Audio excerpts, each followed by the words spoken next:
Welcome to Reflections and Encouragement with Mike Brown, and I'm Mike Brown. Today is Sunday, January 29th, 2023, and I'm just blessed to be talking to you today. This is a show in which I try to reflect on things that have transpired over the past few days, weeks, months, and then I try to talk about those things and reflect on them, and also find some words of encouragement as we, head into the next few days, weeks, and months ahead.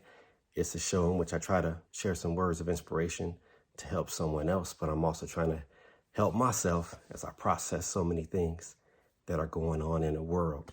This is episode or message, if you will, number 100, and my 100th time recording this reflection and trying to share words of encouragement. And what's crazy about it is that it probably should be episode 150 or so, but it's been kind of off and on over the course of this journey. But starting this thing back on March 1st, 2020, just taking the time to reflect has been such a blessing in my life, and I hope it's been a blessing in yours as well.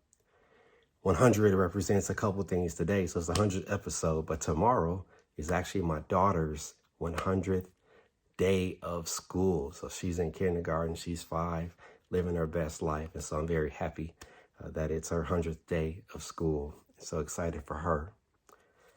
The other thing, a few things I'll share from the last few weeks.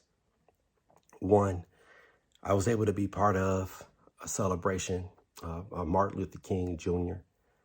on MLK Jr. Day. And I had the privilege and the honor to be part of a panel who discussed Black entrepreneurs. So it was a panel of entrepreneurs, and we were all Black. And we just worked to demystify some of the things that go into starting your own company, but as well as open people's eyes to some of the realness of running a company and running a business. So that was a great opportunity. I was able to engage and meet with so many different people, and I'm grateful for that. This past week, I was also able to be part of a panel discussion and share a few thoughts as part of Walk the Walk Week at the University of Notre Dame, and just shared the stage with some phenomenal students at Notre Dame. I was one of the alums that was on the panel, and it was just an honor to share some words of hopefully encouragement and inspiration on that stage. So those are a couple of the highlights. I mean, a number of other things happened, but those are a couple of the highlights. I had a book signing at the Notre Dame bookstore that happened just yesterday. It was a beautiful time. Laura Bird, my ND classmate, so she's class of 96. I'm class of 2001. We did a joint book signing where her middle grade book is called The Crossing the Pressure Line, which was released, I believe it was last year. Her book came out, and then my 2 books just came out fairly recently as well. So we did a joint book signing at the bookstore, and it was just a phenomenal time. We just appreciate people who came by, supported the books, but even people who just came by and said hello. We're grateful for that as well. So there's a couple things.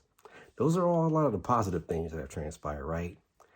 The not so good things, one, of course, that sticks out is the recent murder of a young man by 5 police officers. And there's a lot of talk, a lot of people showing a video of this murder. I can't watch it, but a lot of people are showing the videos. A lot of people have a lot of commentary about it. And there's a number of things that you can unpack around that. But I look at it, I don't know, from a slightly different perspective, perhaps, I don't know. But I mean, there's so many evil acts that I would say happen across our world, in our country, in our cities, each and every day.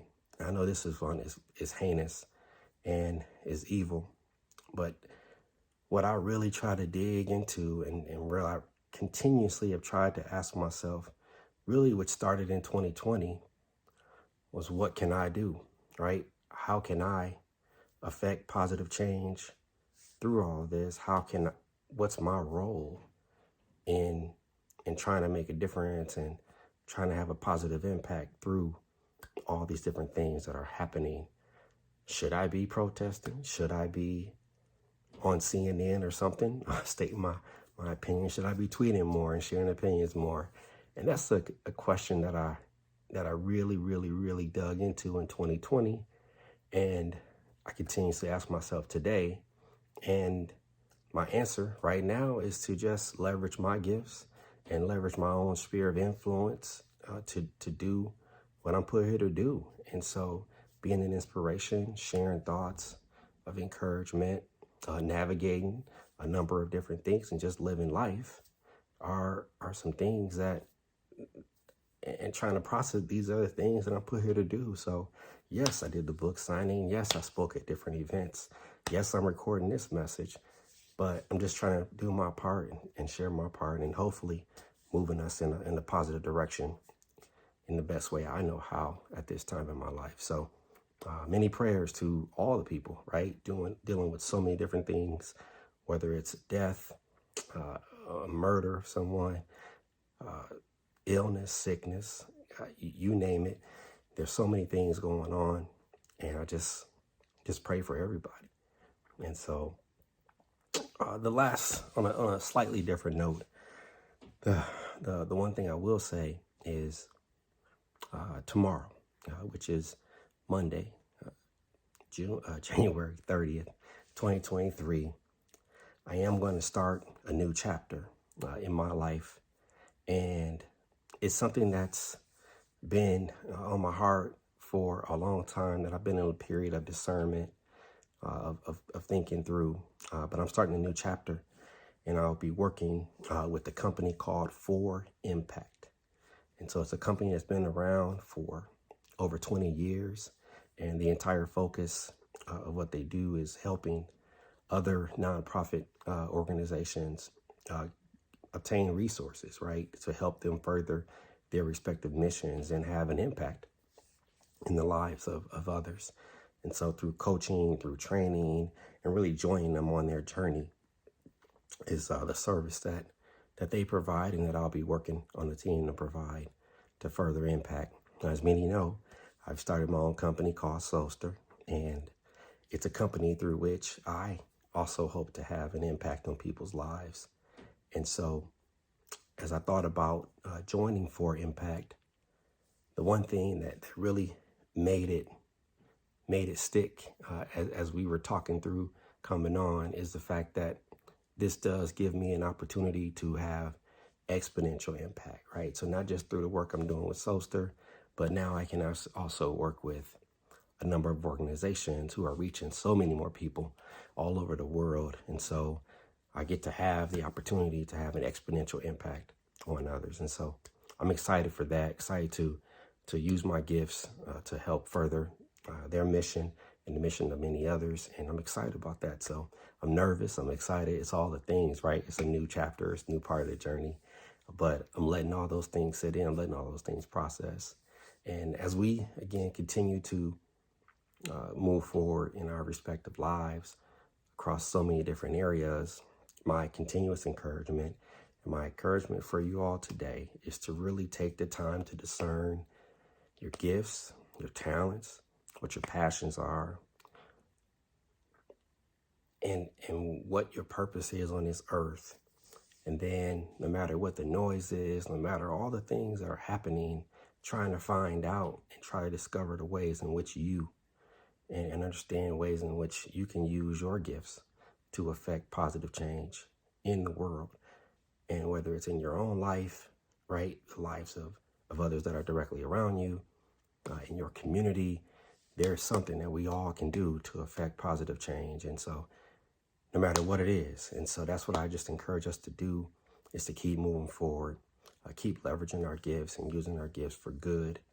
I know I fail, right? I use my gifts for bad, and I always have to ask for forgiveness and God's mercy. But I just encourage us to continue to use our talents and gifts for good on this journey of life. All right. With that, I hope you all have a great week. God bless you. Take care. Bonus. Like, the bonus footage, the bonus shout out right now is to Unity Gospel house of prayer in Milwaukee, Wisconsin, on celebrating the 50th anniversary of the church. Unity is where I grew up, attending basically from, I don't know, as early as maybe 6 until I moved to Chicago back in 2007. And so it's a church that has been a major part of my life and my upbringing, and a lot of the values that were instilled within me from a very early age. I'm just grateful for the many people, right, who help make that church what it is. Talk about Pastor Locke and my auntie Noemi. It's been it's been just a blessing to been part of that church and to be inspired by and just mentored by so many people, and have established so many relationships through the church. When I think about family, y'all, and village, my church family, if you will, there's people we call cousins, aunts, uncles, and everything, just through the relationships we had in church. I was part of the choir, the youth choir, ended up being an adult choir, and then ended up being, I was an usher. And so that's what allowed me to use some of my gifts in terms of trying to be very open and welcoming to people. It also helped me stay awake in church. And I'm just grateful for the role Unity has played in my life, and really the people that God has used through that church.